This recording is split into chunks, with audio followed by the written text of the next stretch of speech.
晚年最恐怖嘅唔係病，唔係窮，而係你根本冇防嘅3件事。依家知還唔晚，大家成日覺得老咗最淒涼就係周身病痛，或者窮到冇飯開，所以你哋大半生人死慳死抵，買各樣保險，死攬住層樓同筆棺材本，以為咁樣就可以印印腳安享晚年。但係我今日要親手撕破呢個假象。你估你有層樓，戶口有幾百萬，過身冇大病，就一定晚年安康？大錯特錯。我睇住太多人明明有樓有積蓄，最後晚年過得比執紙皮嘅阿婆更加淒涼，更加絕望。點解？因為佢哋由頭到尾都防錯咗方向。你哋淨係識得防天災，但完全冇防過人禍同埋暗戰。最恐怖嘅從來都唔係出面嘅風風雨雨，而係你辛辛苦苦大半世，最後竟然俾你最信任嘅人、最忽視嘅細節一鋪清袋。你以為對仔女毫無保留咁付出，佢哋就會識得感恩圖報？錯，現實往往係你越幫佢，佢越折磨你，將你最後一滴血都榨乾。你以為將啲錢收埋喺身邊，或者交俾最熟嘅親戚朋友幫手打理，就萬無一失？錯，分分鐘就係呢班你以為最熟嘅人，笑笑口咁將你筆棺材本呃到1蚊都冇得剩。呢個世界就係咁荒謬，亦都係最殘酷嘅矛盾點。你以為嘅好，正正就係攞你命嘅毒藥。你最唔設防嘅地方，往往就係插你最深嘅一刀。如果你而家聽到呢度，心入面已經咯噔一聲，覺得自己好似已經踩中咗其中一個地雷，即刻喺留言區打破局2個字，等我哋一齊將呢啲衰氣同爛磁場踢走，攞返屬於自己嘅晚年主導權。我知你哋好攰，真係好攰。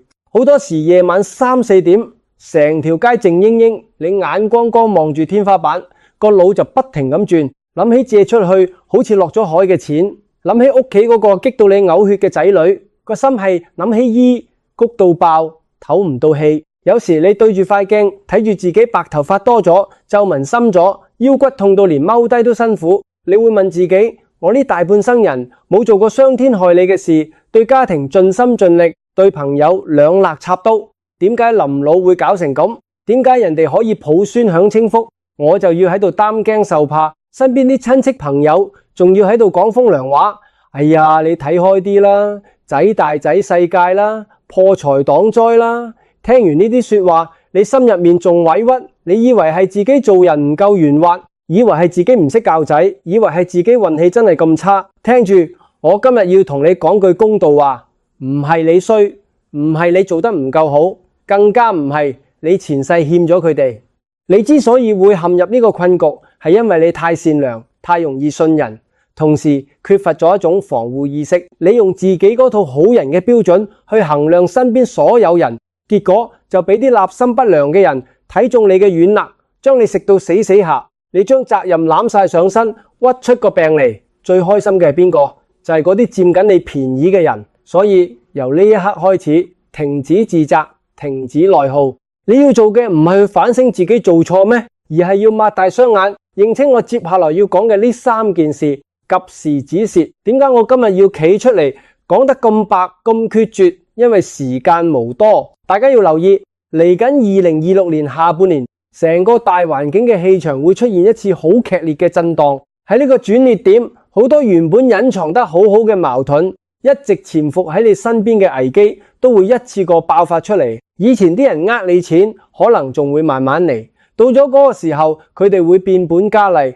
甚至反轉豬肚就係屎。以前仔女對你可能只係冷淡，到時可能為咗爭身家，為咗推卸責任，會做出啲令你徹底心碎嘅事。至於屋企一直被你忽視嘅風水盲點，亦會喺呢個時間點將負面能量放大10倍，直接衝擊你嘅健康同精神。如果你而家仲覺得算啦，過得一日得一日，家醜唔外傳，我保證到咗2026年下半年，你會後悔到揼心口。所以你今日睇到呢度，絕對唔係偶然，而係一個自救嘅契機。我唔要你聽完就算，我要你記住我講嘅每一個字。講到呢度，如果你同意人善被人欺，臨老要自保呢句話，請你喺留言區打自保平安，俾個證明自己睇，你已經準備好斬斷過去嘅軟弱，迎接一個清醒安穩嘅晚年。講返第一件，你最冇防備，亦都係最痛嘅事，血親吸血。中國人傳統觀念係養兒防老，又或者覺得親生骨肉、親兄弟姊妹打死不離親兄弟，到老點都會撐自己。但現實係咩？現實往往係養兒啃老，甚至係養兒送老。你以為將最好嘅嘢俾晒佢哋，幫佢哋買樓、俾首期，幫佢哋還卡數，甚至拖住副老骨頭幫手湊孫，佢哋就會孝順你，晚年就會有依靠。大錯特錯。呢個世界有一種關係喺命理上叫討債局。呢類人無論係你生嘅定係同你同一個阿媽生嘅，佢哋對眼望住你嗰陣，唔係望住一個長輩或者親人，而係望住一部識行識走嘅提款機。你諗深一層，佢哋平時會唔會主動打電話關心你食咗飯未？會唔會問你膝頭哥仲痛唔痛？復診醫生點講？好少可，佢哋一提你，99%都係為咗兩件事：一係要錢，二係要你出賣勞力。你幫佢，佢覺得係奉旨，係你應該做嘅。你一次唔幫，或者真係幫唔落手，佢即刻黑面發脾氣，甚至四圍同親戚唱你冷血自私。呢啲就係最典型嘅情緒勒索。佢哋最叻就係捉住老人家望子成龍同埋心軟嘅弱點，將你一步一步逼向絕路。我講個真人真事，大家聽下有冇似曾相識？1958年出世嘅陳阿嬸，今年都差唔多快70歲。佢老公走得早，自己一個捱更，抵夜做茶餐廳洗碗捱大個仔。個仔前幾年話要結婚，嫌租樓辛苦，話要買樓，但爭成100萬首期。陳阿嬸起初心大心細，但個仔日日喺度呻，話女朋友話冇樓唔嫁。陳阿嬸心軟，覺得我就得呢一粒子，啲錢遲早都係留俾佢，唔通眼白白睇住佢娶唔到老婆咩？於是佢做咗一個後悔終生嘅決定，將自己住緊嗰層供斷咗嘅舊唐樓賣咗，將畢生積蓄幾百萬俾晒個仔，自己就搬入去同個仔新抱一齊住。結果呢，你以為一家融洽，住咗唔夠半年，新抱開始嫌佢污糟，嫌佢左裔唔啱口味，嫌佢喺屋企左裔。個仔呢，一句公道說話都唔敢幫老母講，淨係識叫老母忍客啦。最後點？逼到陳阿嬸要自己搬出去，租100幾尺嘅搭房，層唐樓冇咗，棺材本冇晒，每個月仲要等個仔心情好，手頭鬆，先施捨嗰2-3千蚊家用。陳阿嬸同我講嗰陣，喊到對眼都腫晒，話自己真係生不如死，連買津必理痛都要慳住使。你話呢啲係咪攞命？你以為用錢可以買到晚年嘅陪伴同尊重？錯啦！你將啲錢交出去嗰一刻，你嘅話語權同尊嚴就跟住一齊交咗出去。點解會搞成咁？因為你破壞咗人與人之間嘅平衡。你越係毫無底線咁退讓，佢就越覺得你嘅付出係廉價嘅。記住我呢句說話，呢句說話好殘酷，但係100%真實。晚年嘅底氣係你銀行戶口張結單俾你嘅，絕對唔係仔女或者親戚俾你嘅。如果你身邊都有呢種知識攤大過手板嘅親戚仔女，或者你已經開始覺得佢哋當緊你係水魚，又或者你覺得我講得好中，即刻喺留言區打斬斷業緣4個字。呢度嘅業緣唔係講感情出軌，而係講呢啲不斷消耗你、吸你血嘅爛關係。打出嚟，俾自己一個決心，由今日開始唔好再做有求必應嘅黃大仙。你嘅錢、你嘅健康要留返俾自己渡過難關。講完屋企入面最難搞嘅血親吸血，我哋依家嚟講第二件你絕對冇防備嘅事。呢件事分分鐘一夜之間將你打落18層地獄，連翻身嘅機會都冇。呢個就係晚年最惡毒嘅老來破財局。好多老友記成日同我講，我好精巧，嗰啲咩電話騙案、網上情緣，估下我係邊個，我一聽就cut先啦。點會呃到我啲錢？你以為避得開班陌生騙徒？你筆棺材本就絕對安全，錯，大錯特錯！你真係以為呃你錢嘅一定係3唔識7嘅人？最恐怖嘅真相係，真正有能力一鋪清你袋嘅，往往係同你飲茶飲咗幾十年嘅老友，平時對你噓寒問暖嘅鄰居，甚至係你以為最信得過嘅契哥契妹。呢個世界有一種人，我哋叫佢做笑面虎。佢哋平時戴住一副老實熱心嘅面具，慢慢滲透入你嘅生活。點解老人家最容易中招？因為老人家怕寂寞。你仔女可能1個月先返嚟食一次飯，但呢班笑面虎可以日日陪你打牌，陪你行山，聽你呻屋企啲芝麻綠豆事。佢哋提供咗你最需要嘅情緒價值，令你覺得哎呀，呢個老友仲親過我親生仔。當你對佢放低晒所有戒心，將自己戶口有幾多錢、定期幾時到期都同佢講晒嗰陣，個陷阱就正式啟動。佢哋唔會一開始就問你攞錢，佢哋會點做？第一步，佢哋會特登喺你面前講自己最近賺咗筆快錢，或者識得某個內部高層有啲穩賺唔賠嘅高息投資。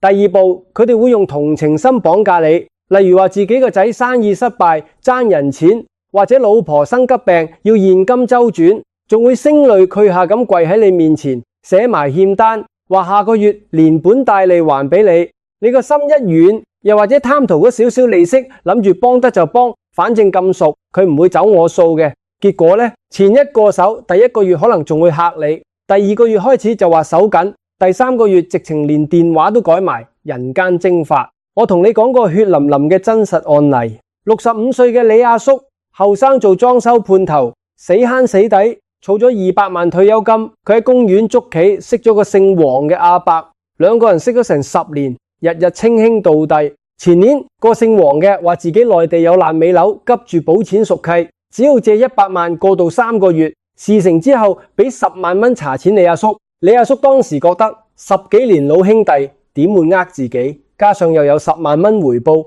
一時貪念起，將成100萬定期遞咗出嚟交俾對方。結果3個月後，姓黃嘅阿伯成家搬走咗，電話停機，去報警先發現原來對方周身債已經著草走咗佬。李阿叔知道嗰一刻受唔住刺激，當場中風暈低，依家仲坐緊輪椅，口水連連。200萬棺材本得返一半，連請個工人姐姐都成問題。你哋話呢啲係咪攞命？你辛辛苦苦流血流汗賺返嚟嘅錢，原本係用嚟保障你晚年有尊嚴咁生活，點解要為咗所謂嘅面子或者義氣拱手相讓俾人？記住我今日講嘅呢句說話，講得難聽啲都要講，晚年嘅錢就好似你條命脈，除咗你自己，任何人掂你筆錢都係想攞你命。唔好同我講咩幾十年交情，講到錢，幾十年交情連一張廢紙都不如。要防範呢個劫財局，你必須要識得認清身邊嘅笑面虎，佢哋通常有3個特徵。你依家即刻對號入座，睇下身邊有冇呢啲人。第一，無事獻殷勤，突然對你極度熱情，平時大家 AA 制，最近突然係咁爭住請你飲茶，對你啲家事過分關心，不斷套你口風，問你退休金點安排。第二，不斷挑撥你同屋企人嘅關係，成日喺你耳邊講你個仔都唔理你啦，得我陪你，你啲錢留俾仔女都係敗光，不如跟我投資啦。目的就係要將你孤立，等你只能夠依賴佢。第三，滿口大計，永遠有發達大計預埋你，自己明明都係基層，但成日吹噓有內部消息、高息回報，不斷試探你貪唔貪心。如果你身邊有呢種人，聽我講，即刻斬斷聯絡，唔好覺得唔好意思，你唔好意思拒絕佢，佢就好意思吸乾你嘅血。晚年最重要嘅係咩？係守。唔求發大財，只求唔破財。你筆錢安安穩穩放喺銀行，哪怕利息少啲，起碼你睇病有錢俾，想食好嘢有錢買，唔使睇人面色。聽到呢度，如果你決定由今日開始死守自己嘅棺材本，無論係仔女定係幾十年老友，講到借錢投資一律免問，請你即刻喺留言區打守住財富4個字，打出嚟係一個承諾，話俾自己聽，由今日開始我嘅錢淨係為我自己嘅晚年服務，誰敢動我棺材本，我就同邊個反面。好，斬斷咗吸血嘅血親，防住咗呃錢嘅笑面虎。你以為晚年就一定安穩？仲未夠，最恐怖、最殺人於無形嘅第3件事，往往就發生喺你日日對住嘅地方，你間屋。呢個就係晚年最容易中招嘅氣場穿窿，亦即係大家常講嘅陰煞入屋。好多老人家都有個通病，就係越老越念舊，屋企啲嘢越堆越多，舊報紙、爛銅爛鐵，10幾年前嘅舊衫，塞到成間屋滿晒，搞到連行條路都要側住身。為咗慳電費，日頭大白晝都唔捨得開燈，成間屋暗沉沉，連窗都唔多開，話怕啲冷氣漏走或者怕惹塵。你哋以為呢啲叫慳家？我話俾你聽，呢啲喺風水學同環境心理學上叫做自造陰煞。後生嗰陣你血氣方剛，陽氣重，屋企亂啲暗啲，你頂得住，最多咪覺得唞唔到氣。但當年紀大咗，人嘅元神同陽氣會自然衰退。呢個時候，如果你居住嘅環境氣場穿窿，充滿咗停滯不動嘅死氣，雜物散發出嚟嘅穢氣，呢啲負面能量就會毫無阻擋咁直踩入你身體。點解有啲老人家明明身體檢查冇咩大病，但就日日頭暈身熱，晚晚發噩夢，成日覺得屋企好似有對眼望住自己，甚至行步路都無啦啦跌親骨折。唔好下下都屈係年紀大機器壞，好多時根本就係間屋嘅氣場出咗大問題，將你僅餘嘅生機慢慢吸乾。我講3個晚年最忌諱嘅屋企風水死穴，你即刻睇下自己間屋有冇踩中。第一大死穴，大門對正雜物堆，財神見到都掉頭走。大門係成間屋嘅氣口，等於人嘅口鼻。好多老人家中意喺門口堆滿紙皮、舊鞋、遮陣，啲氣一入屋，第一時間就經過呢啲污糟邋遢嘅嘢，好氣都變晒衰氣。你日日吸住啲衰氣，個人點會精神？財運點會好？呢啲叫垃圾擋道，好運難到。第二大死穴，屋企長年陰暗，陰氣聚腳。我見過好多老人家間屋，為咗慳嗰幾十蚊電費，買啲極度暗嘅慳電膽，窗簾又拉埋一半，間屋日頭都好似黃昏咁。聽清楚，萬物生長靠太陽，人老咗更加需要陽光去補充陽氣。長期住喺陰暗嘅地方，唔單止容易風濕關節痛，最慘係會令到個人性格變得孤僻、抑鬱，甚至容易產生幻覺。陰暗嘅環境就係負面磁場最中意聚腳嘅地方。第三大死穴，藥煲藥丸周圍擺，病氣不散，老人家多病痛，食藥無可厚非。但好多人為咗貪方便，將啲藥袋、藥丸、中藥煲通台擺、通屋放，甚至擺喺床頭。你知唔知咁樣做等於無時無刻都提醒自己我係一個病人？喺氣場上，呢啲藥物散發出嚟嘅病氣，如果冇好好收納，就會彌漫成間屋，令你原本好得返嘅病都拖住唔好，小病變大病。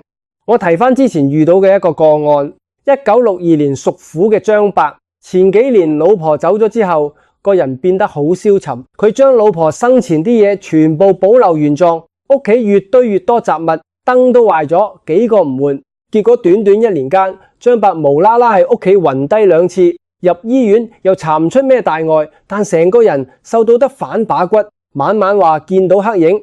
後來我叫佢個仔的起心肝，幫老豆調咗足足3車雜物，換晒全屋光猛嘅白光燈，將啲藥全部收入櫃桶。不出1個月，張伯面色紅潤返，仲可以落公園晨運。你睇環境對一個老人家嘅影響可以有幾致命？你辛辛苦苦供短層樓，係為咗晚年有個安樂窩，唔係為咗搞個雜物房或者病房俾自己受罪。如果你屋企依家都係雜物成山或者暗沉沉，我命令你聽日一早起身，即刻拉開窗簾，掉咗嗰啲3年都冇着過嘅舊衫、過期嘅雜物，唔好心痛。你清走嘅唔係垃圾，係纏住你嘅衰氣同病痛。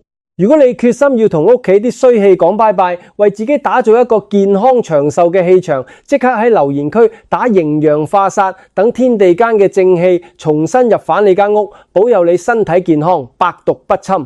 講咗咁多，你哋嘅心係咪已經卜卜咁跳，出咗一身冷汗？聽清楚，我今日將呢3個晚年隱形炸彈拆解出嚟，絕對唔係要你哋日日匿喺屋企自己嚇自己，亦都唔係叫你哋從此六親不認，將所有朋友當係賊咁防。做人如果去到嗰個地步，就真係生不如死啦。我點出呢啲危機，係為咗幫你哋打底，等你哋心入面有個譜。只要你識得防備，識得見招拆招，晚年一樣可以印印腳，過得不知幾咁爽。針對頭先講嗰3大劫，我依家教你3招極度具體，你自己喺屋企都做得到嘅晚年保命大法。唔使花大錢，唔使去求神問卜，只要你嗱嗱臨跟住做，保證可以幫你穩住陣腳，將身邊啲牛鬼蛇神全部驅走。第一招，針對血親吸血，你要設立底線，加大黑曜石擋煞。對住嗰啲成日攤大個手板問你攞錢，情緒勒索你嘅仔女或者親戚，第一步係要做到財政隔離，唔好再做有求必應嘅提款機。下次佢哋再用唔借就跳樓，唔幫手就斷絕關係嚟要挾你，你一定要狠下心腸，同佢講我得返呢筆養老金，我俾咗你，第日我有病痛，邊個養我？記住，保住自己嘅基本生活，先係對大家最負責任嘅做法。實操方面，我建議你哋去買一條黑曜石或者黑碧璽嘅手串，記住一定要戴喺右手。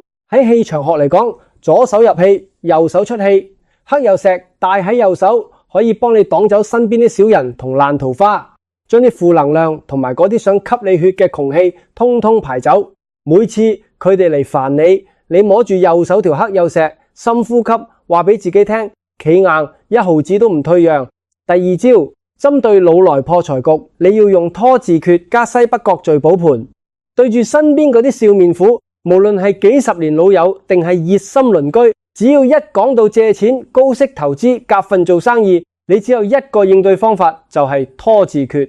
唔好當面 say no，費事面阻阻，你就答佢：哎呀，我啲錢啱啱做晒3年定期啊，鎖死晒，攞唔出嚟，就算提早攞，要罰好多錢，真係唔好意思啦。通常啲騙子或者心懷不軌嘅人，聽到你冇即時現金，又唔想嘥時間，好快就會轉移目標，放過你。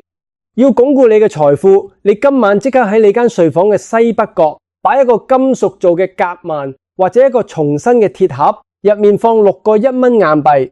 6代表6白武曲星，屬金，金生水起，呢個叫6白生金化劫局。呢個聚寶盤擺咗喺度，就等於幫你筆棺材本加咗把超級大鎖，啲錢只入不出，小人見到都埋唔到身。第3招，針對氣場穿窿，你要清除雜物，加粗鹽化煞。屋企係你休養生息嘅地方，絕對唔可以變成垃圾缸同病房。聽朝一早，將大門口附近嘅鞋、紙皮、雜物全部清走，確保門口乾乾淨淨，空氣流通。大門係食湖位，食湖位通暢，你個人自然精神爽利，病痛都少啲。如果間屋之前一直好陰暗，或者你覺得最近成日頭暈身熱，運氣好差，我教你一招最古老但最有效嘅粗鹽化煞法。你去街市買包粗鹽，個透明嘅玻璃杯裝大半杯粗鹽，擺喺大門口嘅角落頭，或者屋企最暗最少陽光照到嘅地方。粗鹽喺玄學上吸收負能量同陰氣嘅能力極強，佢可以幫你吸走屋企嘅晦氣同病氣。每個月農曆初1、15，將杯舊鹽倒落廁所沖走，換個杯新嘅，做足3個月，你會發現成間屋嘅氣場唔同晒，自己個人都行路有風。今日同大家掏心掏肺講咗咁多，真係講到口水都乾。我將呢啲晚年最恐怖嘅真相剖析出嚟，就係希望大家可以喺2026年大環境變動之前，早住先機，逢凶化吉。你哋大半生人為家庭、為仔女捱生捱死，去到晚年絕對值得擁有一個安穩、受人尊重嘅生活。唔好再俾嗰啲爛人爛事消耗你嘅生命。如果你覺得我今日講嘅內容真係幫到你打開個結，甚至救咗你筆棺材本，我希望你做一件事，將呢條片分享出去，發俾你身邊嗰啲太過善良、成日俾仔女米笨嘅老友記，發俾嗰啲屋企堆滿雜物唔捨得掉嘅長輩，甚至發去你哋嘅屋企人群組。呢個唔單止係分享一條片咁簡單，呢個係一種積德。你幫身邊嘅人避開一個劫，天地間嘅正能量就會回報落你身上，幫你擋走一啲無妄之災。最後，如果你決定由今日開始做一個精明、通透、唔再俾人恰嘅老人家，請你即刻訂閱呢個頻道，撳埋個小鈴鐺，等我以後有咩危機警號都可以第一時間提點你。然後請你喺留言區大大隻字打低呢6個字：合家平安招財，將呢句說話當係一個結界，封住你間屋，封住你嘅財富。我喺度祝願所有睇到呢度嘅老友記晚年無病無痛，小人遠離，銀紙多到數唔晒，日日笑口常開。我哋下集見，唔該晒。